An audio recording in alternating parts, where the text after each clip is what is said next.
Aisling Blackmore, and I'm talking about our emerging leaders work and really bringing that frame around the idea of making steady progress. And I'd love to share a particular meeting that we hosted around disability leaders in the public sector across Europe. So how do we make sure that disability leaders are coming in and able to build careers, whether they're in government or in not-for-profit and community organisations?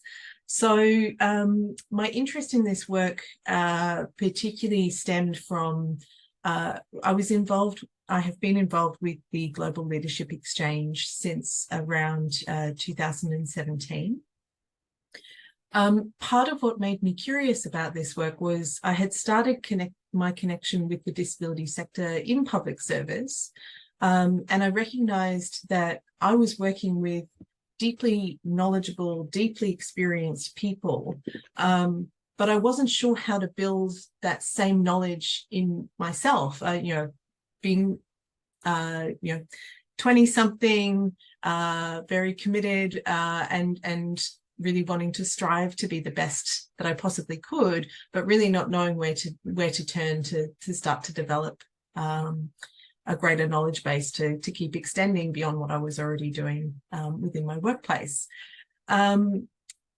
The other thing that I was sort of bringing to the piece of the puzzle was I had come from a background of building youth leadership and youth decision-making structures, but in a slightly different context.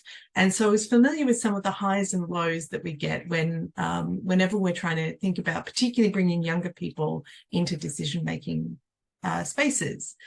And that was relevant for the emerging leaders work because around that 2017 time, we started to build this recognition that we were missing some key people and voices from our spaces within the Global Leadership Exchange, particularly lived experience leaders, younger leaders, and leaders who were newer to the sector. So we had this great commitment and values base, all of this deep knowledge in the room. But there was sort of a question mark about how do we make sure that this is still coming back into the sector and being fed back in. So since then, we've been actively looking at how we create the conditions within our organisation to make sure that it is welcoming and that it is inclusive.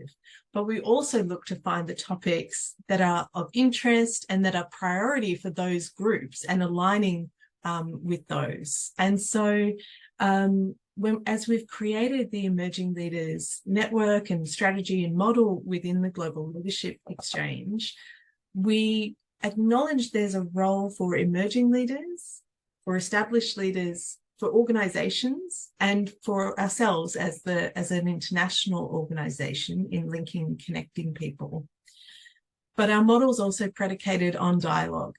So we work very much to create spaces where there's intergenerational collaboration. There's no sort of one-way street. It's always creating that space for a two-way dialogue and for mutual learning, reciprocal learning.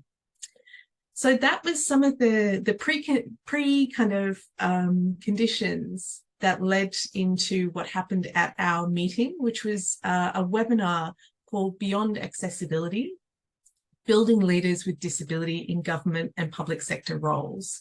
We delivered this webinar in the middle of 2023 in partnership with the Swedish Agency for Participation. And we had a particular focus on Europe because the EU disability strategy has a particular focus on governments leading by example. And we really wanted to highlight best practice and great ideas, but also look at what are the things that create a bit of friction and what are the areas that we could particularly benefit from paying attention to. So we had a full lived experience panel. All of our speakers had some kind of lived experience, and we brought a really good mix of different kinds of experiences of disability.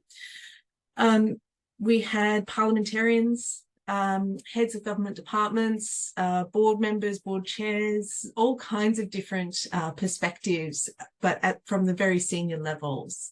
And we were really lucky that people reflected on their careers, about how they learned, about how they navigated the systems.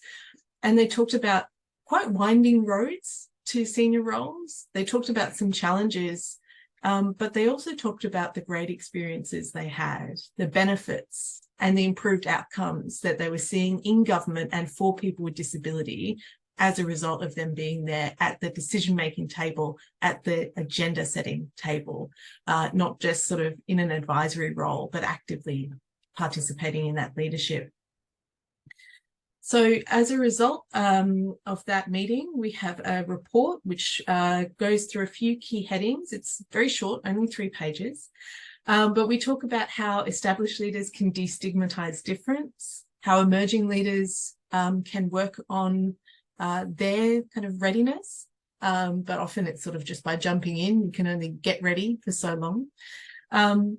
There's a section on practical allyship, policy environment and practical changes for organisations, and an identification of some systemic reforms.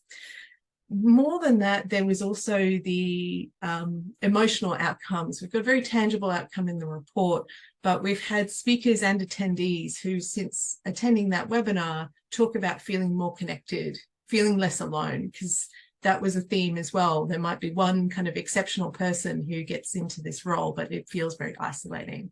And so being in that space of this webinar helped people see there are many other people making these steps towards this outcome and this mission within the world.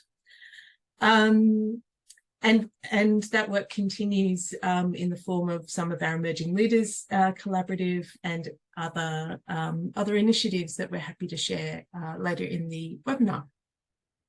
So to summarise, this is sort of an ongoing piece of work, but this particular meeting was one we're really proud of in the context of those really tangible outcomes and such an important topic, and links really beautifully to our discussions today.